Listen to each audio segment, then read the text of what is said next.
Маргарет Хильда Робертс родилась 13 октября 1925 года в городке Грантем в Великобритании. Ее отец Альфред Робертс был бакалейщиком, а мать Беатрис Итл работала портнихой. Отец отличался большими амбициями и обладал волевым характером и незаурядным умом. Из помощника продавца он вырос до владельца собственного магазина, был уважаемым гражданином города и впоследствии даже стал его мэром. Нежности и ласки в семье были не приняты, и такое воспитание выработало у Маргарет холодность и сдержанность в отношениях с людьми, что впоследствии сказалось на ее карьере не самым лучшим образом. Никаких бесполезных с точки зрения отца занятий у его дочерей, которых, кстати, было две, не должно было быть. Поэтому, например, танцы и прочая беготня были под запретом. Когда Маргарет исполнилось 5 лет, ее отдали заниматься игрой на фортепиано, и в этом она достигла немалых успехов, выиграла несколько местных конкурсов и была аккомпаниатором в методистской церкви. Училась Маргарет в частной школе, в которую определил ее отец. У преподавателей девочка пользовалась уважением, но не любовью. Она была трудолюбива, дисциплинирована и прилежна, и обладала ясным логическим мышлением. Благодаря прекрасной памяти она могла запоминать целые страницы текста и сыпать фактами без остановки. Однако никто не находил в ней ничего особенного, кроме безупречной правильности. А одноклассники так и вовсе ее не любили, так как у Маргарет с детства появилась малоприятная манера высказываться категоричным тоном и доказывать свою точку зрения до тех пор, пока собеседник не сдастся. Так что лидерские задатки обнаружились у девочки еще в школе. Здесь же она получила свое первое прозвище «Зубочистка» за острый ум и не менее острый язык. В 1947 году Маргарет, окончив Оксфордский университет, получила диплом бакалавра химии, а уже через год, в возрасте 23 лет, она впервые пробовала попасть в парламент. Именно тогда она познакомилась с промышленником Деннисом Тэтчером, за которого в 1951 году вышла замуж. Вскоре в семье родились близнецы Марк и Кэрол. Однако это не остановило Маргарет на пути к большой политике. Она сумела получить диплом адвоката с 4-месячными детьми на руках. Позже в своих мемуарах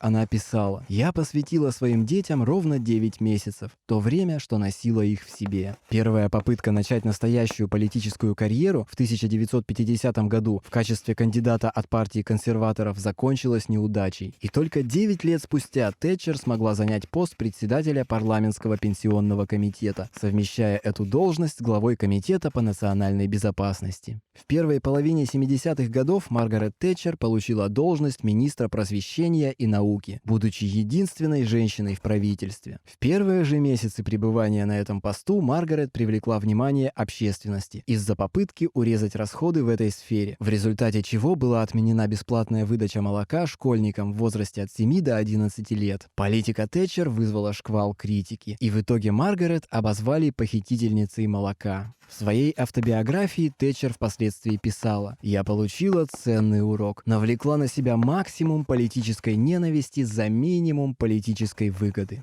5 февраля 1975 года в лондонской газете Daily Mirror появилась статья о Маргарет Тэтчер под названием «Железная дева». Это словосочетание было производным от немецкого названия орудия пыток в виде железного ящика, утыканного изнутри стальными шипами. А вот выражение «железная леди» впервые появилось в английской газете Sunday Times в январе 1976 года, где таким образом перевели словосочетание «железная дама» из статьи советской газеты «Красная звезда», в которой писалось, что Тэтчер так называют в ее собственной стране. Статья называлась «Железная дама стращает» и была реакцией на заявление Тэтчер, сделанное в ходе одного из ее выступлений, что русские стремятся к мировому господству. Вскоре это прозвище прочно закрепилось, утвердилось в английской печати и даже было принято самой Маргарет Тэтчер. Убедительная победа консерваторов на выборах в 1979 году сделала Маргарет Тэтчер первой и по сей день единственной женщиной премьер-министром Великобритании.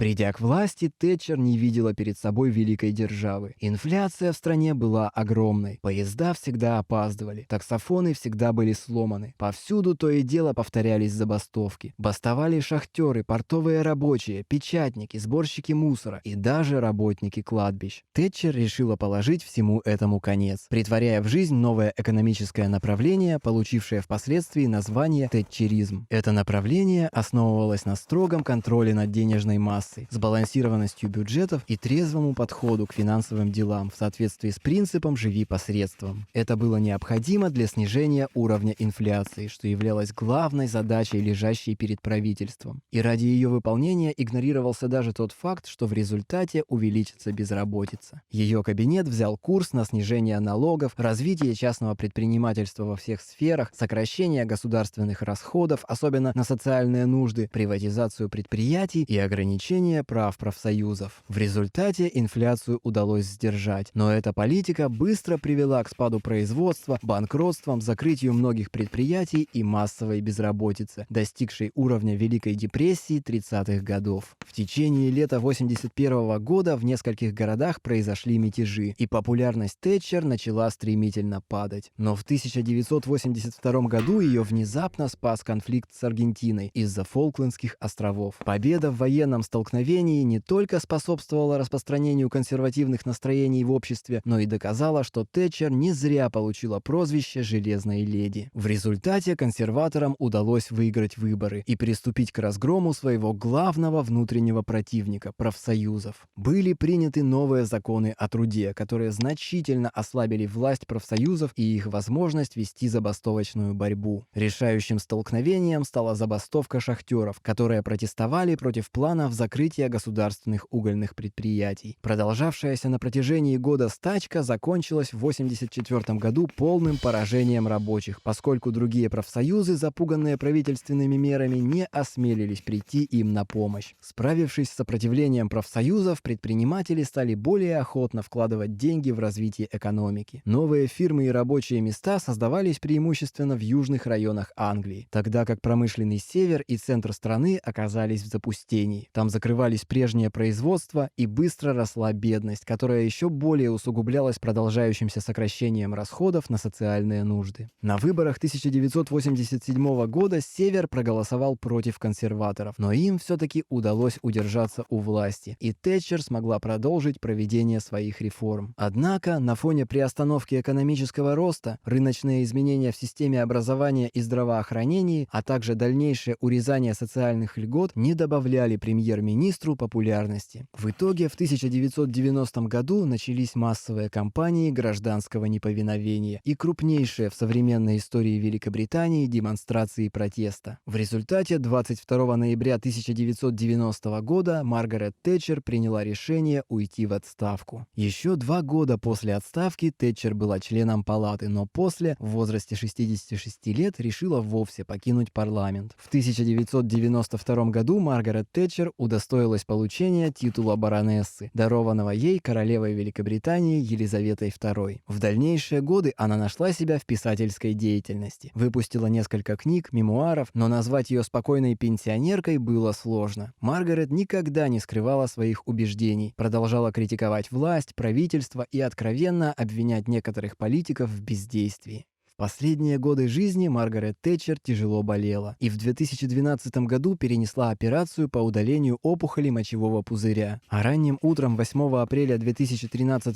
года на 88-м году жизни Маргарет Тэтчер скончалась от инсульта в отеле Ридс в центре Лондона. Маргарет Тэтчер достигла самой вершины элиты власти, ориентированной на мужское превосходство, и достигла этого, посвятив всю свою жизнь целеустремленности и борьбе. Она совершила невозможное. Дочь непритязательного владельца магазина, воспитывавшаяся в доме, где не было даже внутреннего водопровода, имела безрассудство вторгнуться в надежно защищенную крепость мужской власти и стать премьер-министром Великобритании. Проницательность и сосредоточенность на цели помогли Тэтчер возвыситься до лидерства в английской партии консерваторов, а ее целеустремленность и честолюбие позволили остаться у власти дольше, чем любому другому британскому лидеру 20-го столетия. Став первой женщиной премьер-министром Британии, Тэтчер, как и ожидала, добилась не слишком многого, постоянно встречая на своем пути блокирование и преграды. Но, как вскоре оказалось, Тэтчер, творчески используя законодательство, добилась большего, чем 3 бывших ее предшественника вместе взятые. Она вращала штурвал тонущего корабля государственной экономики быстрее и эффективнее, чем это мог себе представить любой из ее сторонников или противников. Она оказалась способна делать это, опираясь на нерушимую веру в себя, в свое умение видеть, в чем заключается заключается истина и благо. Для одних Маргарет Тэтчер была железной леди, которая безжалостно разгромила некогда всесильные британские профсоюзы. Для других – консервативным премьер-министром, спасшим страну от неминуемого банкротства, вернувшим родине либеральных идей личную свободу и свободу предпринимательства.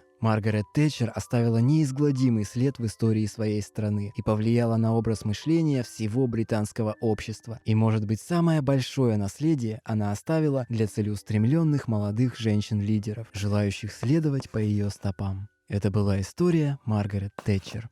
Вы на канале Short History. Подписывайтесь на канал, чтобы не пропустить наши новые короткие истории. Ставьте лайки, жмите колокольчик, пишите комментарии. Будьте с нами.